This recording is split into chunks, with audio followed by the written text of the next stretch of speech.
Bienvenidos y bienvenidas a una nueva temporada de Ciencia por Científicos y Científicas, edición especial Pandemia. Esta vez el programa de ciencia de la UNICEN, que ya va por su segunda temporada, lo hacemos desde casa porque saben que tenemos que seguir cuidándonos. En este ciclo nos vamos a centrar justamente en todo lo que tiene que ver con el coronavirus y los aportes que tiene la ciencia para hacernos respecto de esta pandemia. Nos vamos a centrar particularmente en los aportes que tiene la Universidad Nacional del Centro, nuestra universidad, pero también vamos a contar con el aporte de expertos y expertas de otras instituciones y universidades. Para empezar el programa de hoy, vamos a centrarnos en tratamientos y vacunas. En cuanto a tratamientos, nos interesa en particular la ivermectina, porque es un desarrollo en el que participa nuestra universidad. Y para eso contamos con alguien que sabe mucho de la ivermectina, que es el doctor Carlos Lanusse. Él es un reconocido científico a nivel nacional e internacional. Él dirige el Centro Científico Tecnológico del CONICET y el Centro de Investigación Veterinaria de Tandil, el CIVETAN. Lanusse dirige este desarrollo de la ivermectina, que además se está trabajando con otras universidades del país y con una farmacéutica privada. Bienvenido, Carlos, a este primer programa de la segunda temporada. Bueno, muchas gracias, Victoria, gracias por la invitación. Es un gusto participar en esta nueva edición del programa Ciencia por Científicos. Es un gusto poder contarle a toda la audiencia que ustedes tienen a lo largo y ancho del país y en el ámbito universitario en particular, lo que desde la universidad pública, desde el CONICET, desde sus institutos, desde la ciencia, se está intentando hacer como una contribución al control de este flagelo que se llama coronavirus. Hace años que usted viene trabajando con la ivermectina, es un fármaco que conoce mucho, pero bueno, la particularidad es que venía aplicándose como antiparasitario para uso veterinario y ahora se descubrió que puede ser útil para combatir el coronavirus. ¿Cómo fue ese pasaje, ese descubrimiento? Es muy importante lo que decís. Y, bueno, primero para digamos, ilustrar en el contexto de la situación.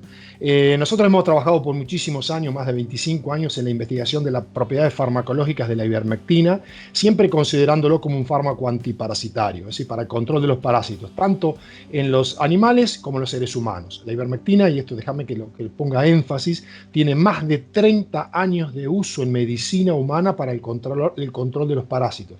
Se estima que ha habido más de 2.000 millones de personas en el mundo, fundamentalmente chicos, niños, en los países más pobres del planeta, que han recibido ivermectina para el control de aquellos parásitos que son endémicos en muchas partes del mundo. Entonces, conocemos mucho de la ivermectina, conocemos mucho de sus características farmacológicas, y la verdad es que casi como tantos otros hallazgos que la ciencia nos ha puesto en la historia de la ciencia, tiene un contenido fortuito importante. ¿Por qué? Porque en los últimos años la ciencia y sobre todo lo que tiene que ver con el desarrollo de nuevos fármacos ha cambiado bajo el lema de lo que se llama el reposicionamiento de fármacos disponibles, fármacos aprobados para nuevas indicaciones. Esto es, la posibilidad concreta de que sustancias disponibles, aprobadas, testeadas para una indicación médica se hayan orientado hacia otra aplicación. ¿Por qué? Porque es tan costoso en tiempo y inversión económica el desarrollo de nuevas moléculas, de nuevos principios activos, que la ciencia ha ido buscando paradigmas alternativos como el del reposicionamiento. Y justamente la ivermectina es una de las sustancias que más se ha estudiado como modelo de reposicionamiento para distintas aplicaciones por fuera del campo antiparasitario. Una de esas aplicaciones ha sido su evaluación como un agente antiviral. Esto es, la evaluación ha sido mayoritariamente in vitro, es decir, en condiciones de laboratorio en un tubo de ensayo. Y ese fue el punto de partida cuando el 3 de abril de este año un grupo australiano indica en un reporte científico de mucho valor que la ivermectina a altas concentraciones en un tubo de ensayo era capaz de inhibir la replicación del SARS-CoV-2, o sea, del virus de la enfermedad COVID-19. Ahí fue el punto de partida y de la manera que nosotros nos involucramos en esto que ahora estamos comentando.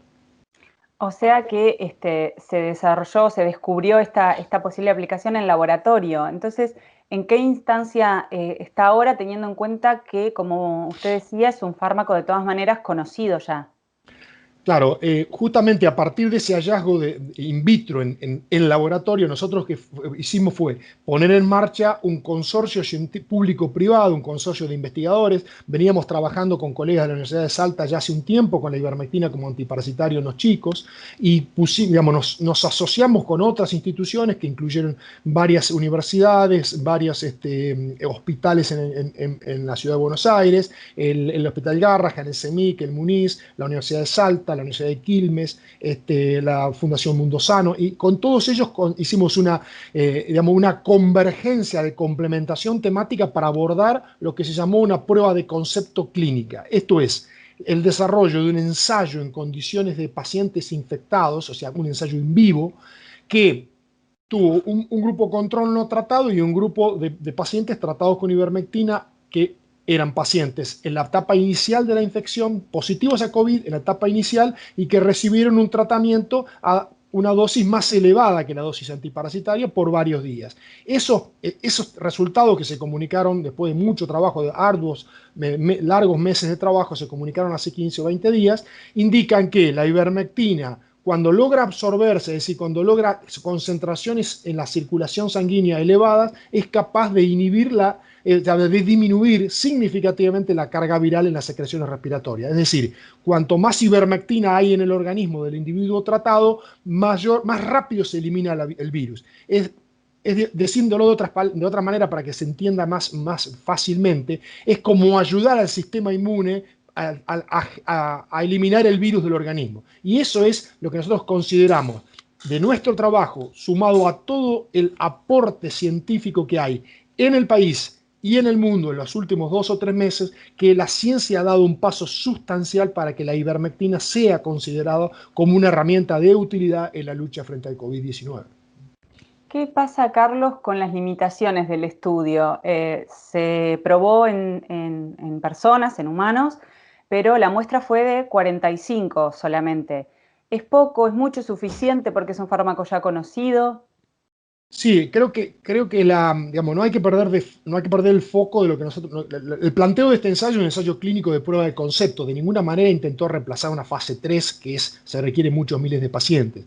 Lo que pasa es que ese ensayo, que es la primera evidencia significativa disponible a nivel mundial de esta correlación entre cantidad de ivermectina en la sangre y disminución de la cantidad del virus, tiene una connotación científica de muchísimo valor. Cuando nosotros ponemos esos resultados en el contexto de lo que se conoce del fármaco en el mundo durante tantos años de utilización, eso creemos que es suficiente para reemplazar lo que en condiciones normales, fuera de una pandemia, habría que hacer, que es un ensayo de fase 3. Esto es decir, mucho tiempo, muchos miles de pacientes tratados, muchos miles de dólares invertidos, y eso sería llegar tarde porque probablemente la pandemia ya haya pasado o tengamos vacunas de muchísima utilidad. Entonces, lo que nosotros creemos es que las autoridades regulatorias las autoridades médicas y las autoridades regulatorias tienen en la disponibilidad de la información científica que hay en el mundo, sobre todo sobre el tema seguridad, sobre la posibilidad de que la ivermectina se pueda usar a dosis más elevadas sin ningún efecto adverso, hay elementos suficientes como para tomar decisiones que indiquen al menos alguna guía de cómo debería ser usado correctamente para evitar lo que hoy está pasando en Argentina y en muchos otros países del mundo, que es el uso, digamos, sin una guía posológica emitida por la autoridad regulatoria. Hoy se está usando porque es sencillo conseguirla en la farmacia, porque hay muchos médicos que la recetan como uso compasivo, que de hecho es un camino posible. Entonces nosotros desearíamos que hubiera una guía emitida por la autoridad regulatoria para la cual existe el respaldo científico de la información generada por nuestro grupo en Argentina, pero por muchos otros en el país y en el mundo.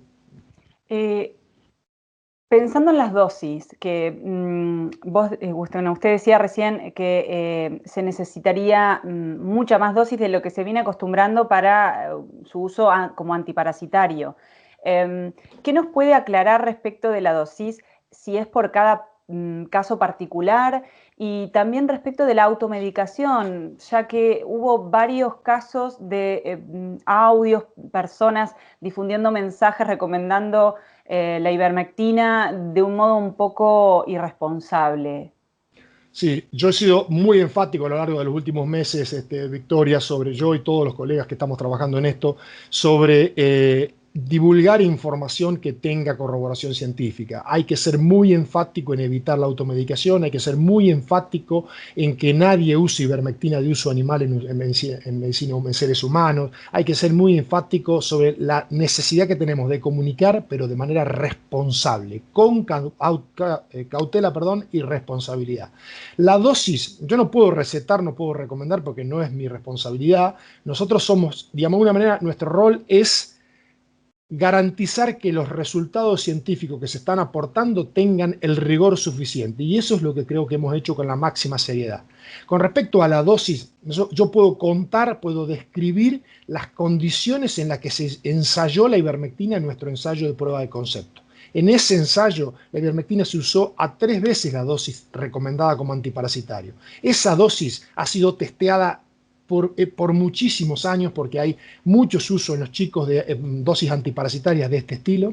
Esto es una dosis 3 veces superior a la dosis antiparasitaria durante varios días por tratamiento con una dosis diaria. Esa es la descripción de las condiciones experimentales en las que nosotros ensayamos la ivermectina, en la cual demostramos que es eficaz para bajar la carga viral y en la cual evidenciamos que no hay efectos adversos severos. Es decir, no hay riesgo de usar la ivermectina a esas dosis. Eso es lo que la autoridad regulatoria y lo que los médicos tienen que saber y conocer. Es decir, dejar que utilizar el respaldo científico, la contribución que la ciencia ha hecho a lo largo de muchos años para este fármaco, para tomar decisiones ahora, en lo inmediato, que es cuando lo necesitamos para que esta colisión que existe entre la necesidad de un ente regulador para tener más información y la necesidad de la gente, de la calle. Hoy la realidad indica que ivermectina se está prescribiendo y usando casi en forma masiva, entonces sería muy oportuno que el ADMAT o el Ministerio de Salud se expida al respecto. Bien, clarísimo, Carlos. Entonces despejamos dudas y bueno, y llevamos un poco de calma y siempre la indicación médica por sobre todo para bueno, no asustarse también con el tema de la dosificación. Muchísimas gracias por acompañarnos en este primer programa. Gracias, Victoria. Sí, toda la recomendación, la ciencia tiene que llevar de la mano con la responsabilidad, y la responsabilidad es una indicación para que esto sea con supervisión médica. Nosotros nadie, ni nosotros como científicos, ni ustedes como comunicadores, tenemos que alentar que la gente corra a comprar ivermectina por su cuenta y automedicarse. Eso no sirve, eso es riesgoso, aun cuando estamos hablando de un fármaco muy seguro. Yo te digo que para cerrar esta nota me parece muy importante poner de manifiesto que en muy poco tiempo nuestro sistema científico mundial y particularmente nuestro sistema científico nacional ha dado muestra de estar a la altura de las circunstancias. Y esto es muy importante porque nos ayuda a que la gente, la sociedad, tome dimensión de lo que significa para un país tener un sistema científico público fuerte. Es decir, que tengamos universidades con investigación, universidades públicas, universidades privadas, que tengamos institutos del CONICET, que tengamos institutos de distintas instituciones que patrocinan la investigación científica. Me parece que esto es muy importante porque hemos dado muestra de cómo en poco tiempo se pueden aportar conocimiento que es de muchísima utilidad para la lucha con problemas tan complejos como el que hoy estamos viviendo. Así que muchas gracias a ustedes por la oportunidad de contar en qué estamos nosotros transitando en estos días. Bueno, y mientras esperamos que la ivermectina finalmente consiga el aval del ANMAT, nos vamos a meter en el segundo bloque en lo que tiene que ver con las vacunas. Hubo muchas novedades esta semana y queremos entender mejor qué es lo que está pasando con las vacunas. Ya volvemos.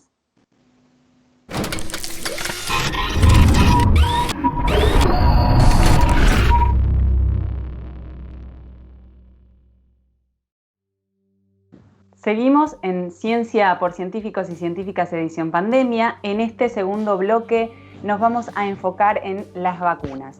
Y para eso estamos con el doctor Juan Manuel Carballeda. Él es biólogo, investigador del Laboratorio de Virus Emergentes de la Universidad Nacional de Quilmes y del CONICET. Se especializa en enfermedades endémicas, esas que están mucho tiempo en una zona geográfica específica, y con el coronavirus está pasando eso. Así que Juan Manuel sabe, por lo tanto, sobre las opciones que podemos llegar a tener para controlarlo, como las vacunas. Bienvenido, Juan Manuel. Hola, muchas gracias por la invitación, muy contento de estar en este programa. Les agradezco la invitación. Juan Manuel, recién estábamos hablando sobre la ivermectina, los tratamientos posibles para combatir el coronavirus. ¿Por qué no apareció o no aparece todavía uno como el Tamiflu, como fue con la gripe A? ¿Y cuán cerca estamos? ¿Existen otros tratamientos? El ibuprofeno inhalatorio, el suero hiperinmune. ¿Qué es lo que pasa que no conseguimos un tratamiento para el mientras tanto? Bueno, es una muy buena pregunta. En realidad, lo que sucede es que estamos ante un virus totalmente novedoso. Vos nombrás el Tamiflu, pero bueno, justamente el Tamiflu era un virus, era para combatir la influenza, el virus de la influenza, que es un patógeno que nosotros conocemos desde hace muchísimo tiempo. Ni bien comenzó la pandemia de COVID-19, se empezaron a analizar toda la variedad prácticamente de moléculas antivirales que conocíamos, y ya hay miles que están en distintas fases de estudio. Todavía no tenemos una molécula que funcione muy bien, pero bueno, hay bastantes candidatos en ese camino. Por ejemplo, ayer tuvimos buenos resultados respecto al suero de convalecientes, que en un primer momento parecía que no tenía buenos efectos.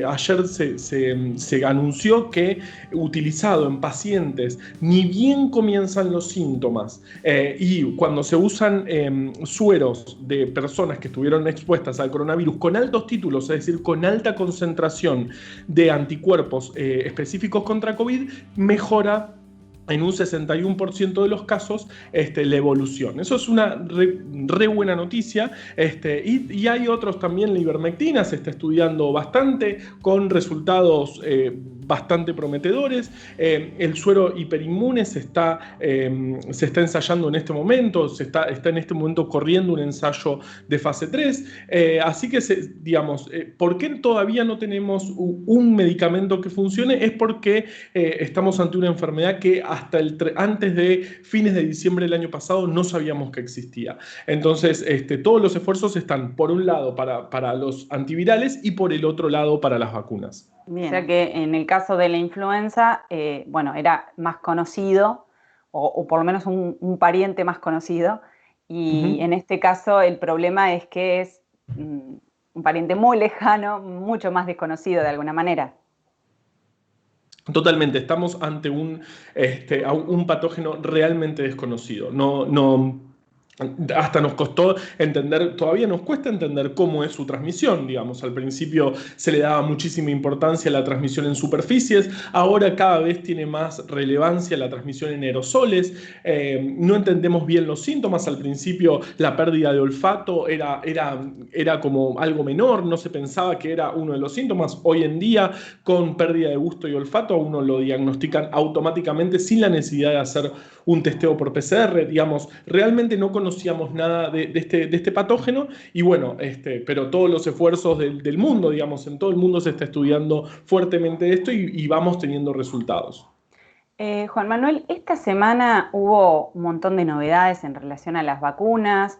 La rusa pareciera que ya está casi lista. La de Oxford presentó una efectividad del 90%. ¿Qué es lo que está pasando? Que a pesar de todas estas buenas noticias y de la ilusión que generan, todavía hay muchas personas que no confían en las vacunas. ¿Cómo lo podemos explicar? Bueno, eso es un punto fundamental, digamos. La comunicación en estos casos, en particular con las vacunas, es fundamental, Porque además, esto que vos decís de perderle la confianza a esta vacuna, también nos puede hacer perderle la confianza al resto de las vacunas, que son fundamentales para la salud pública. Digamos, estamos en el medio de una pandemia, hay muchos intereses políticos entremezclados, la comunicación muchas veces es desprolija y además, hoy en día, por ejemplo, el gobierno anuncia la compra de 25 millones de dosis de la vacuna del Instituto Gamaleya, la vacuna rusa, aún sin resultados de fase 3 de esta vacuna. Pero no es que el gobierno hace esta locura, sino que todos los países del mundo están comprando a riesgo para cuando existan esos resultados fehacientes de fase 3 se pueda vacunar masivamente a la población. Entonces, digamos, yo creo que es muy complejo informar sobre las vacunas. Muchas noticias falsas, siempre o en gran parte de las noticias falsas, las vacunas son blanco. Ha habido muchísimos casos, como aquel famoso de las vacunas que causan autismo, que fue tremendo el impacto que tuvo un trabajo falso, totalmente falso, tuvo un impacto muy fuerte en la vacunación. Así que es un tema muy sensible y en particular esta semana hubo muy buenas novedades.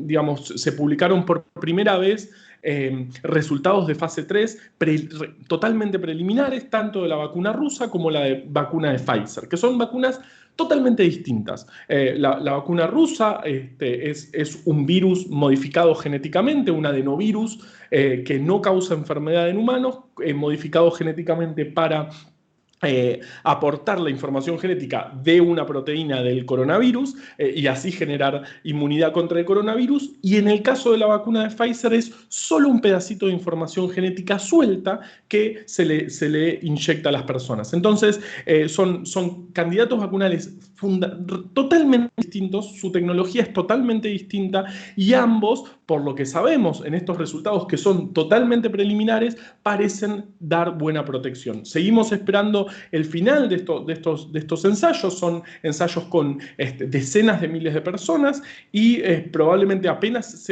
tengamos resultados fehacientes, la idea es ya tener lista la campaña de vacunación o parte de la campaña de vacunación, porque es la gran epopeya de la pandemia va a ser la vacunación masiva. Vacunar millones de personas es complejísimo, es logísticamente muy complejo y más aún con cada una de estas vacunas tiene su particularidad logística. Por ejemplo, en la temperatura a la que hay que almacenar la vacuna en la distribución. Entonces, cada vacuna, no sabemos cuál va a tener mejores resultados. La idea es tener la mayor cantidad posible para cuando aparezcan esos resultados poder empezar a hacer una vacuna. Y el consejo es prepararse para las dos, ¿no? Porque por ahí, bueno, como decías, la cadena de frío no es lo mismo para una que para otra, pero hay que prepararse para las dos. Por ahí algunos, bueno, como vos decías, de quienes desconfían de las vacunas, están de alguna manera atados a algunas fakes que circularon y que quedaron arraigadas, pero también hay algunas desconfianzas en relación a la velocidad con la que se está produciendo en la ciencia en este contexto. ¿Qué podés aclarar respecto de la velocidad en este contexto para que cuando llegue la vacuna se la den quienes se la tienen que dar? Bueno, es interesante, digamos, ¿por qué esta velocidad? En primer lugar, porque gran parte de la comunidad científica del mundo se puso a trabajar en este sentido. Y además, la gran velocidad en estos ensayos es porque hay muchísima circulación del virus. Entonces, es muy fácil en este momento analizar la efectividad de una vacuna contra el coronavirus, porque es un virus que ya causó 50 millones de casos en el mundo y tiene una circulación enorme en gran parte del planeta. Entonces, en este momento, el planeta es un experimento perfecto para vacunas de coronavirus. Eso, por ejemplo, en las vacunas de ébola, fue un factor limitante que retrasó su desarrollo varios años, porque no había brotes de ébola. Entonces, la única forma de probar si una vacuna es efectiva es justamente viendo si agarrando dos grupos de personas, de decenas de miles de personas, dos grupos, a uno se le da la vacuna, a otro se le da el placebo, se espera un tiempo y se ve en cada grupo cuántas personas se vacunaron. Y en este momento, con la altísima circulación viral que hay, es un gran momento para analizar estas cosas. Entonces, la velocidad es en parte por todos los esfuerzos que se están desarrollando en el mundo, por todos los esfuerzos científicos que se están desarrollando, y por otro lado, por la altísima circulación viral. De todos modos, cualquier vacuna va a pasar por un montón de instancias regulatorias en distintos países. Incluso nosotros tenemos el ANMAT, pero también cualquier vacuna va a pasar por instancias regulatorias en otros países, entonces, que son muy severas, que no es nada fácil aprobar un medicamento. Entonces, tenemos que estar seguros de que, por un lado, la velocidad es gracias a esto que decía, pero también las agencias regulatorias van a ser muy estrictas con los candidatos vacunales que se aprueben eventualmente. Así que no tenemos que tener miedo. Además, yo creo que cuando empecemos a ver los efectos de la vacunación, que esperemos que sean lo antes posible.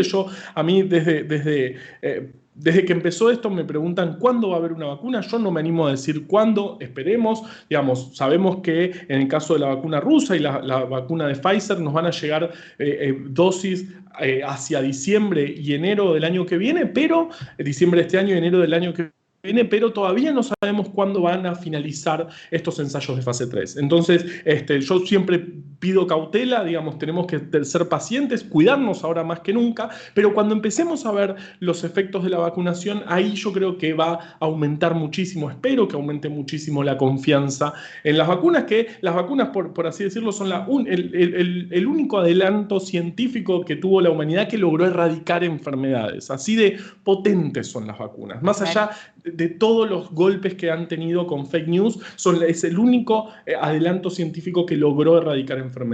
Clarísimo, Juan Manuel. Entonces, de alguna manera también la magnitud que nos jugó en contra en cuanto al desarrollo de vacunas nos juega a favor porque maximiza la muestra. Totalmente. La gran pregunta es, si nos vacunamos en diciembre, enero, para marzo, abril, ¿ya se termina el distanciamiento y el barbijo? Eso no lo podemos saber, no lo podemos saber porque tampoco sabemos qué impacto tiene la vacunación. No sabemos si una vacunación masiva permite eliminar la circulación del virus o reducirla, o la circulación del virus se mantiene, pero lo que se disminuye son los casos graves. No sabemos cuál va a ser finalmente el impacto de la vacunación. Por ahora tenemos buenos resultados y al parecer tiene un impacto altísimo. Tanto la vacuna de Pfizer como la vacuna rusa mostraron en estos ensayos preliminares, aún no revisados por pares, así que todavía no es el resultado final, pero mostraron un 90% o más del 90% de efectividad. Eso nos permite pensar en una vacuna recontraefectiva. Son de las vacunas más efectivas, si este resultado se confirma de nuevo. Estamos hablando de una vacuna muy efectiva y eso nos hace pensar que probablemente puede eliminar la circulación viral. Pero yo no me animo a decir de ninguna manera qué va a pasar.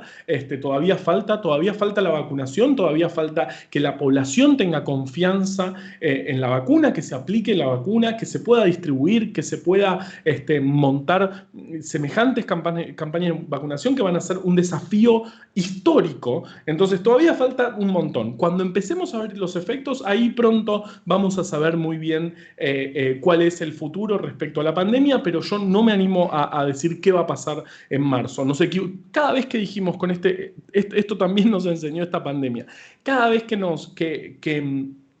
nos animamos a tirar alguna predicción, siempre fallamos. Incluso yo me acuerdo en la televisión, en Buenos Aires, creo que era en febrero o fines de enero, me preguntaron si el virus iba a llegar a la Argentina y yo dije que lo más probable es que el virus no llegara a la Argentina.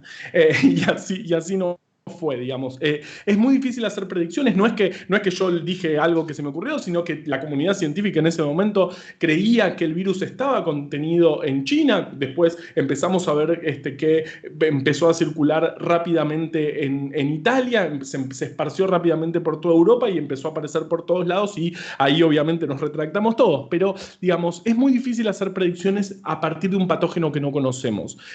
Y lo que sabemos es que, bueno, hubo grandes esfuerzos, estamos teniendo buenas noticias con las vacunas, esperemos a ver si realmente estas buenas noticias se confirman, esperemos a ver si es posible montar una campaña de vacunación masiva, y ahí vamos a ver el impacto en la circulación viral. Esperemos que sea lo más rápido y lo más fuerte posible este impacto, pero yo no me animo a decir todavía de ninguna manera qué va a pasar en marzo. Bueno, entonces a seguir cuidándose, cuidándonos, cuidando a los otros sobre todo, con paciencia y no arriesgarse a conductas justamente más arriesgadas, porque bueno, hay que seguir esperando hasta que realmente se apruebe la fase 3 de cualquiera de las dos vacunas que parecen las más promisorias. Sí, gracias, totalmente. Juan Manuel. Gracias a ustedes, fue muy bueno.